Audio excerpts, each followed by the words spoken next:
আসসালামাইকুম, সবাই কেমন আছেন? আমি যে ফ্রাইড রাইস করব, এই জন্য আমি আদা আর রসুন কুচি করে দিছি।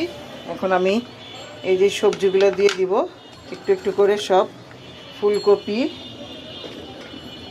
তারপরে হচ্ছে ক্যাপসিকাম, টমেটো, বাঁধাকপি, আর এই যে গাজর, আর এই যে এখানে আমি চিকেন করব একটুখানি, আর এই যে ডিম ভেজে রাখছি। এখন এগুলো এই যে ফ্রাই করব। এই যেখানে ফ্রাই হচ্ছে চিকেন ফ্রাই, আর এই যে এখানে আমি ভেজিটেবলটা ভাজতেছি। এখন রাইসটা দিয়ে দিব, আর এই যে আর কয়েকটা আছে, এই কয়টা দিয়ে দিব। এই যে আমি ডিমটাও দিয়ে দিলাম, আর এই যে আমি এখন এর মধ্যে চিকেন দিই নাই, তাই আমি চিকেনের এই মশলাটা আমি দিয়ে দিব যেন চিকেনের ফ্লেভারটা আসে। পুরো এক প্যাকেট দিয়ে দিলাম, এই যে এক প্যাকেট পুরাই দিয়ে দিলাম। আর এই যে আমার চিকেন ফ্রাই হয়ে গেছে। এখন ভালো করে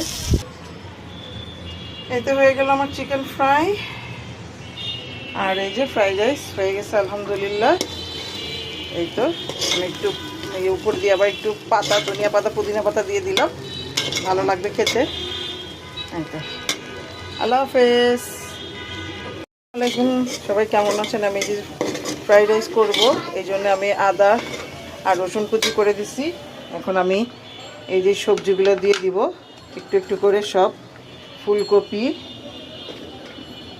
তারপরে হচ্ছে ক্যাপসিকাম, টমেটো, বাঁধাকপি, আর এই যে গাজর, আর এই যে এখানে আমি চিকেন করব একটুখানি, আর এই যে ডিম ভেজে রাখছি। এখন এগুলো এই যে ফ্রাই করব। এই যেখানে ফ্রাই হচ্ছে চিকেন ফ্রাই, আর এই যে এখানে আমি ভেজিটেবলটা ভাজতেছি। এখন রাইসটা দিয়ে দিব, আর এই যে আর কয়েকটা আছে, এই কয়টা দিয়ে দিব। এই যে আমি ডিমটাও দিয়ে দিলাম, আর এই যে আমি এখন এর মধ্যে চিকেন দিই নাই, তাই আমি চিকেনের এই মশলাটা আমি দিয়ে দিব যেন চিকেনের ফ্লেভারটা আসে। পুরো এক প্যাকেট দিয়ে দিলাম, এই যে এক প্যাকেট পুরাই দিয়ে দিলাম। আর এই যে আমার চিকেন ফ্রাই হয়ে গেছে। এখন ভালো করে